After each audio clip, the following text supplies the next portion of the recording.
Yo, petite vidéo. J'essaye ce nouveau format. Dans cette vidéo, je vais parler de différentes choses. Déjà, je vais dire comment j'ai atteint 10K par mois. Et oui, messieurs, dames. Donc, je vais vous expliquer voilà comment j'ai atteint ça, parce que je pense que ça peut en aider d'autres. Et deuxième partie de la vidéo, je vais un peu plus raconter ma life. Voilà, en gros, où j'en suis actuellement. Niveau entrepreneuriat, mais pas que. D'autres trucs perso en vrai qui me plaisent, un peu la musique, tout ça. Donc voilà, j'espère que cette vidéo vous plaira. C'est un test, c'est une première fois que je teste un peu ce genre de format et let's go. Donc, comment j'ai atteint les 10K par mois? Donc moi je me suis lancé dans l'entrepreneuriat il y a 2 ans. Il y a pile 2 ans en vrai à peu près.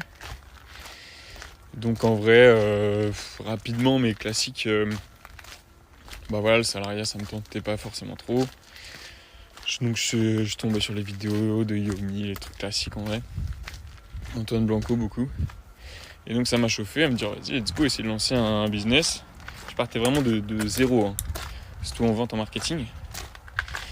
Et donc je me suis lancé là il y a 2 ans, j'ai commencé à m'intéresser aussi au dev perso, trucs comme ça, parce que voilà, pour essayer d'être productif, tout ça.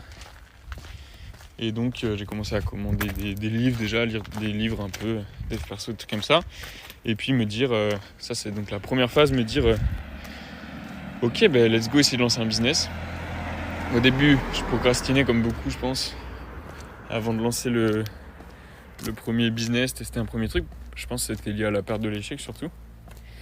Et finalement, je me lance parce que voilà, ça me donne quand même trop envie d'essayer. Donc je teste différents business à partir de août en vrai, il y a 2 ans. Donc je me lance un peu dans le dropshipping, je me lance. Donc, sachant que moi j'avais vraiment pas de réseau dans mon entourage qui entreprenait et tout, et ma famille pas du tout dans le délire. Donc je pense un peu tout seul dans mon truc. On verra qu'après du coup voilà, justement ça a fait qu'il y avait des phases pas forcément faciles on va dire, mais c'est le jeu en vrai. Et donc je me lance. Je teste différents business à moitié en même temps. Donc dropshipping, je tente un bis dont un mec parle sur YouTube, de vente de leads. Je tente un marketing de réseau, Herbalife. Et je tente de rejoindre un projet entrepreneurial d'un mec, donc j'étais en dernière année d'études pendant cette année. Donc je tente de rejoindre ce projet. Et spoiler, 0 € généré avec ces projets. Je dis 0, c'est pas 1 centime de générer, pourtant en charbonnant quand même un peu. Pendant donc août en gros, septembre, octobre, novembre, décembre, 5 mois. Donc 5 mois de charbon un peu, 0, que des échecs quoi. 0 € généré, donc pas évident en vrai. Surtout que pas trop de gens dans le même délire autour de soi. Un peu compliqué, arrivé en décembre. Et là, j'ai une petite phase, fait chier un peu, mais bref. Et puis finalement, je fais mon stage de fin d'études. Et donc je commence un peu mon stage, et puis en fait, je suis toujours dans la même mentalité où en gros, j'ai quand même trop envie d'essayer d'avoir un business, d'essayer l'entrepreneuriat et pouvoir éviter d'être salarié en gros quoi. Moi c'est ça qui me drivait en tout cas. Et donc pas évident, mais je suis toujours déter en vrai, malgré une petite phase au bas on va dire. Et pendant mon stage de fin d'études, je me dis, donc je suis en études dans la tech, en data IA, en master. Et j'entends parler de l'opportunité d'être freelance en gros dans ce domaine-là. Et je me dis vas-y feu, tester ça. En parallèle, donc je consomme pas mal de contenu sur YouTube et tout. Contenu classique, entrepreneuriat, un peu business, dev perso. Et il y a notamment Mathis Clouet, Antoine Blanco. À force de consommer leur contenu, je me rends compte de la force de la création de contenu, du personal branding. Et en même temps, je croise ça avec l'opportunité sur LinkedIn. Et donc, je me mets à créer du contenu sur LinkedIn. Donc, faire un premier post C'est pas évident aussi le premier post. Mais après, c'est tout ce que tu fais de toute façon, c'est tu dépasses tes peurs. Et moi, c'est surtout les peurs de l'échec en vrai, je pense. Genre faire un post et que genre les gens ils me critiquent ou que le post il flop. Mais en fait, on s'en fout quoi, genre. Au pire quoi, bon bah t'as raté, mais au moins t'as essayé quoi. Et donc je me mets à créer du contenu un peu sur LinkedIn, doucement, timidement un peu, mais je le fais au moins. Et en vrai ça apprend un peu, j'ajoute pas mal de gens et je vois l'opportunité LinkedIn, je me mets pas mal dessus. Et même freelance de façon générale, freelance dans la data l'IA, et je commence à vraiment essayer de contacter plein de gens qui sont freelance pour leur demander des conseils, me mettre sur plein de plateformes, faire toutes les actions un peu possibles quoi, pour avoir une mission. Et donc au final on arrive à 8-9 mois. Et donc on arrive à 8-9 mois d'essai d'entrepreneuriat, d'essayer de vendre des trucs et tout, de me prendre des parpaings, un peu la honte des fois quand j'essayais de vendre dans le marketing de réseau. C'était galère quoi, t'essayes de vendre en plus un peu des gens que tu connais et tout. Donc c'est un peu gênant. Mais et toujours pas de résultat. Et là, en vrai mentalement je trouve que c'est pas évident, tu vois. Faire 10 mois dans ton truc, en plus t'as un peu personne qui te soutient vraiment dans tes proches et tout. Tes parents ils sont en mode bah non mais il faudrait que tu cherches un CDI quoi. Mais bon voilà, ça fait partie du chemin quoi. Il y a bien pire comme épreuve dans la vie. Hein. Mais en gros, je dis, en fait je partage ça. C'est pas pour faire Calimero ou quoi. Mais c'est parce que je sais qu'il y a des gens qui peuvent être dans cette situation actuellement. Et je vais leur dire que voilà, si là, ça se trouve, ça fait 9 mois que tu charbonnes d'entrepreneuriat, t'as zéro résultat, t'es un peu déprimé du truc, enfin, t'en as trop marre, tu vois. Bah, juste te dire que je suis passé par là. Je sais pas si c'est normal, mais finalement, à la fin, bah, j'ai eu des résultats, donc voilà, faut tenir quoi. Donc je continue, je crée du contenu en vrai LinkedIn et j'ajoute des gens. Et en vrai, à cette période, il y avait peu de gens qui créaient du contenu sur LinkedIn. Et ça permet de me différencier quand même un peu. J'arrive à 1000 abonnés déjà LinkedIn, 2000. Donc je sens un peu l'opportunité du truc quand même. Et au final, il y a quelqu'un qui prend un appel avec moi à partir de mon Calendly sur LinkedIn. Et donc quelqu'un prend un appel avec moi. Je vous passe tous les détails, mais il me met en relation avec un autre freelance plus expérimenté, plus âgé. Et tous les deux, il nous met tous les deux sur une mission. Donc avec une PME. Et du coup, bah voilà, on fait des calls et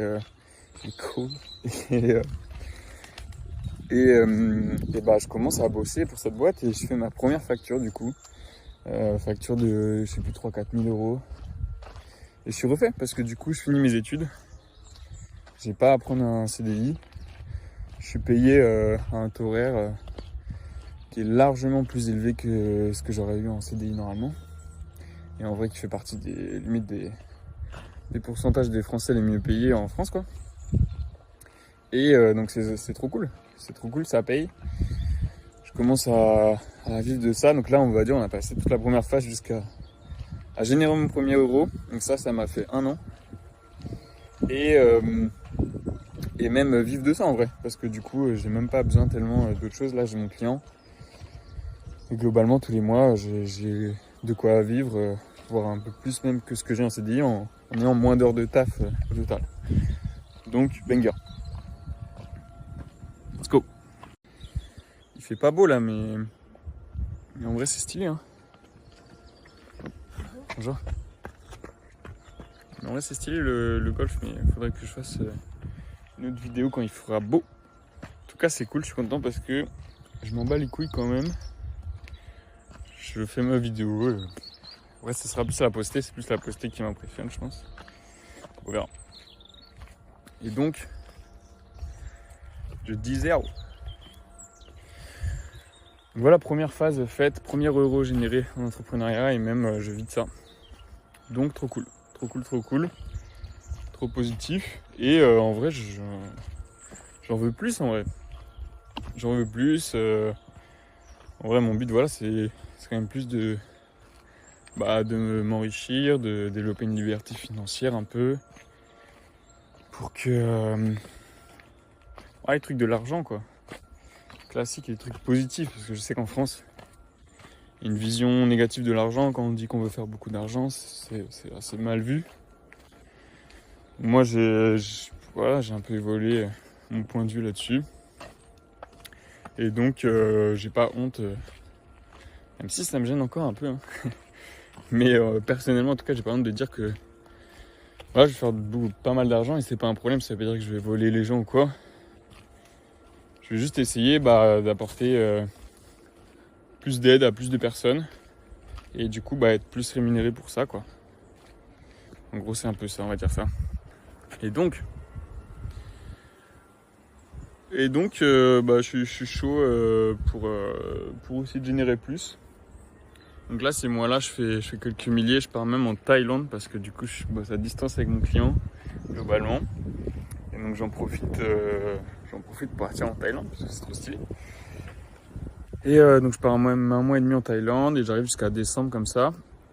Et je fais en gros 11 000 € de chiffre d'affaires encaissé la première année, donc sur la fin d'année. Et un peu plus facturé, du coup je sais plus. Et donc je me mets mes objectifs aussi pour cette deuxième année dans laquelle je suis encore dedans. Et en vrai je sais que j'ai une target classique qui est 10 000 € de chiffre d'affaires mensuel. Et je sais qu'en vrai c'est mon objectif, je marque comme objectif officiel pour l'année, qui est de faire 100 000 € de chiffre d'affaires. Et voilà, je suis déter, on va dire. Ça va pleuvoir là.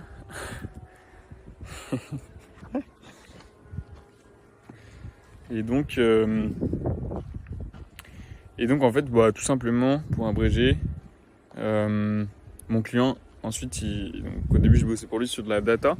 Et il me dit, est-ce que tu es chaud de nous accompagner sur de l'IA, mettre en place l'IA dans la boîte, différents projets compliqués et tout, et passer en temps plein. Et en fait, si je passe en temps plein, globalement je vais faire 10K avec eux par mois. Donc du coup je dis oui, et je passe en temps plein et je fais 10K. Tout simplement.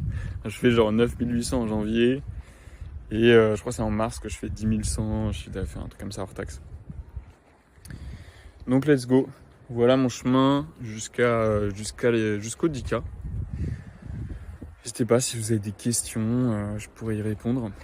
S'il y a des gens qui veulent aussi être accompagnés, pourquoi pas, hein, un peu sur l'entrepreneuriat, j'ai quand même atteint ces résultats. Donc n'hésitez pas à m'en parler. Si c'est quelque chose que je peux faire, pourquoi pas, avec plaisir. Et let's go. Hop, j'essaie de pas me casser la gueule en même temps parce que le chemin il est galère. Donc du coup j'en suis actuellement. Donc la deuxième partie de la vidéo. Donc là j'ai diminué déjà le nombre de jours que je faisais avec mon client en freelance, parce qu'en vrai être full time avec un client en plus, essayer de développer une agence avec une grosse ambition, plus essayer de lever le pied en vrai pendant l'été, faut quand même essayer de profiter de l'été, de vivre et pas être que full business, full derrière l'ordi quoi. C'est important aussi. Du coup là je suis même en congé avec eux, et je suis à max 3 jours avec mon client maintenant. Et donc où j'en suis. En plus là je suis un peu dans une phase, moi je marche beaucoup par phase et par obsession. Donc, du coup là les 2 dernières années, vous l'avez peut-être capté, mais mon obsession en gros c'était l'argent, l'entrepreneuriat. Ouais, de toute façon l'argent, on va pas se mentir, c'est un pilier de ta vie essentiel. Genre sans argent t'es trop en galère et tout. Donc en vrai je me suis intéressé sérieusement. Moi je trouve que j'ai bien fait, je suis content de l'avoir fait. Et voilà. Et donc pour finir sur juste cette première phase de là, ma période d'avant. Donc voilà, j'atteins les 10K, donc en gros fin janvier, février, mars, en gros pendant 5 mois je fais presque 10 000 € de chiffre d'affaires par mois. Donc je fais limite 50 000 en 5 mois, ce qui est trop cool en vrai, trop stylé. Et après le truc c'est que je commence un peu à me reposer des questions, parce qu'en vrai c'est Donc là, on arrive dans la deuxième phase. Donc là, si votre objectif c'était 10K, machin, voilà, c'est passé dans mon histoire. Et maintenant, je vais parler un peu d'autres trucs et d'autres objectifs. Et je veux pas paraître, je sais pas, arrogant ou quoi, machin. Mais en vrai, l'idée, c'est que tu veux scaler, tu vois, tu veux continuer de scaler, t'en veux plus. Je pense que ça fait partie de la mentalité un peu entrepreneur et tout. Pourquoi forcément s'arrêter à 10K dans une forme de salariat déguisé? Même si c'est déjà incroyable. Si je peux faire plus, je sais qu'en fait ça va me faire progresser de toute façon. De vouloir plus potentiellement.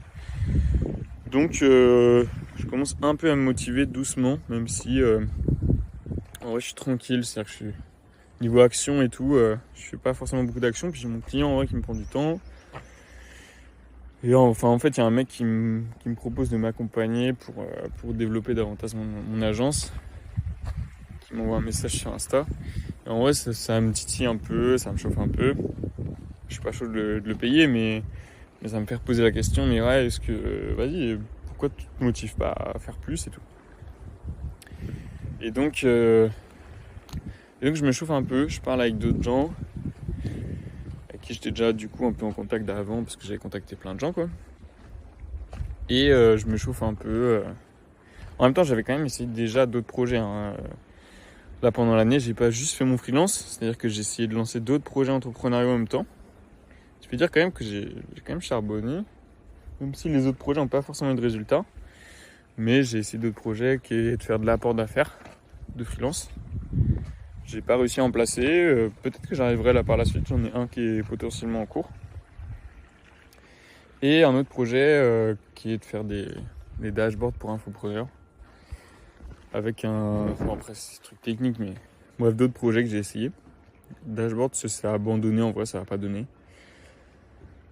Mais faut pas avoir de soucis avec ça, d'avoir un cimetière de projets ratés quand on entreprend. En vrai c'est normal. Tous les grands entrepreneurs, enfin je sais pas tous, mais je sais que Google ils ont un cimetière de projets énorme, de projets qu'ils ont essayé. Même Meta, Facebook, tu vois, Zuckerberg qui a fait des trucs de zinzin, mais il a énormément de projets en fait qu'il a essayé qui sont des gros échecs. Donc faut pas avoir peur de ça. Et peut-être que les stats c'est ça, c'est genre moi j'ai genre un projet sur 5, un projet sur 10 qui va vraiment réussir. Il faut que j'en plante 9 autres pour que j'en ai un qui marche vraiment bien, quoi. En vrai c'est ce qui s'est passé un peu en freelance. Là à côté, en gros c'était mon 5e projet un peu. Et là, maintenant j'ai lancé une agence IA. Et c'est genre un peu mon 3e projet là que j'essaye. C'est pareil que j'ai mis énormément d'investissement forcément sur les autres. Le collectif quand même un peu. Hein. Le dashboard un peu aussi. C'est comme ça. En vrai ça te fait progresser, t'apprends des trucs. Et chaque nouveau projet quand même t'arrives avec des nouvelles compétences, quoi. Donc bref. Voilà, je t'aide de ce projet. Et là maintenant j'ai mon agence du coup qu'on a co-créé, donc avec un mec que j'ai rencontré. Si ça vous intéresse, comment rencontrer les gens, je pourrais faire peut-être un peu de contenu là-dessus. Parce que là je vais pas rentrer dans les détails forcément sur tout ça.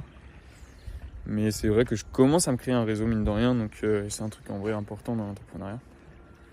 Et bref, du coup avec un mec on est tous les deux en fait dans la même dynamique de lancer une agence IA, un projet dans l'IA, et essayer de faire vraiment beaucoup de chiffre d'affaires pour le coup. Une grosse ambition. Donc on se dit let's go. Moi je suis côté ingé un peu, technique IA, même si c'est pas ce qui m'intéresse le plus actuellement. J'ai plus envie de développer mes compétences dans d'autres choses de l'entrepreneuriat, qu'est la vente, le marketing, ce genre de choses. Mais lui pour le coup il a des vraies compétences en vente, marketing, branding, même gestion, et un mec en gros, en vrai le mec est juste un niveau un peu au-dessus de moi en entrepreneuriat. Ce qui fait que ça crée aussi des tensions. C'est la première fois que du coup j'avais essayé avec le dashboard pour infopreneur de m'associer, mais là on va dire que c'est la première fois que je m'associe vraiment dans un projet aussi avancé potentiellement. J'ai mis des sous aussi dans ce projet.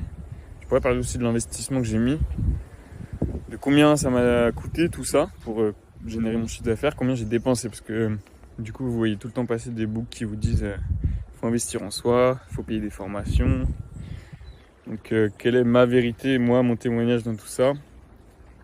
Déjà par rapport à ça, moi j'ai payé aucune formation avant de générer mes premiers euros en freelance. J'ai réussi à me débrouiller sans. Il y a des gens en vrai que ça aide de ouf. Je dis pas il faut pas prendre de formation, d'accompagnement. Je pense que ça peut être très bien. Je dis que c'est possible d'y arriver sans en prendre aussi. Voilà, c'était ce que je voulais dire par rapport à ça. Et là, du coup, par contre, après, j'ai payé des trucs, mais ça m'a pas apporté beaucoup, honnêtement. J'ai payé un infoproduit, donc un guide solopreneur. J'ai payé ça 400 ou 500 euros, je sais plus. Et j'ai payé un bootcamp LinkedIn pour en gros comment créer du contenu, trouver des clients sur LinkedIn. Mais je vais pas vous mentir, déjà le premier truc, je sais pas, j'ai la peine, je l'ai regardé mais j'ai pas trop accroché. Et le bootcamp, je pense qu'il m'a un peu aidé quand même. Il m'a un peu aidé, mais je suis un peu mitigé, on va dire, sur ce bootcamp. Et donc là, c'est la 3e fois que j'investis, vraiment. Après, tu as des petits outils, des petits trucs, mais c'est des sommes légères. Tu as ton assurance en auto-entrepreneur, tu as des trucs comme ça, mais ça reste des sommes ok, on va dire, et un peu plus obligatoires de toute façon.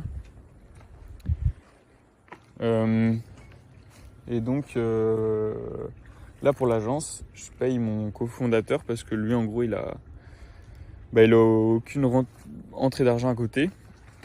Et c'est lui qui bosse beaucoup au début du lancement d'agence parce qu'il faut qu'il crée tout le branding de l'agence, qui crée un peu l'organisation de l'agence avec une page Notion et qui prospecte, qui crée du contenu. Donc en gros, il avait beaucoup de boulot au début là. Il en a encore en vrai. Et du coup, je le paye 2400. Donc voilà, des investissements quand même pro qui commencent à être assez conséquents. Mais voilà, c'est pareil, il faut tester aussi d'investir dans des projets en soi. Donc voilà. Et donc on lance notre agence Viragia. Et on lance ça il y a un mois en vrai, officiellement à peu près. Un mois, une semaine là, ça doit faire, qu'on le lance officiellement. Genre là on se dit vas-y, let's go. Donc on lance, j'en ai fait un post Insta, j'en ai fait un post LinkedIn. Et donc ça fait un mois, une semaine. Et là par rapport à l'agence où on en est, donc on a un 3e cofondateur potentiellement qui est avec nous dans cette agence. Et même, bon bref, on a d'autres gens peut-être qui pourront aussi nous aider à la développer. Et en vrai c'est d'autres défis, hein, une agence à plusieurs. Mais c'est intéressant aussi. Et pour l'instant on n'a pas signé encore de clients. Enfin si, on a signé un devis.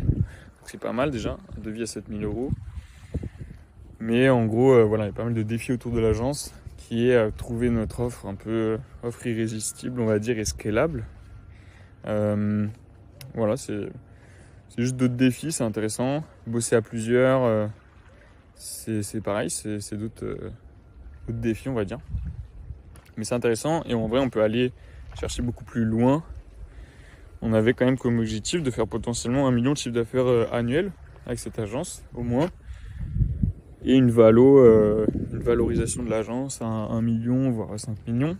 Parce qu'une agence dans l'IA, avec nos compétences, on pense que voilà, c'est faisable, c'est ce qu'on a envie d'essayer.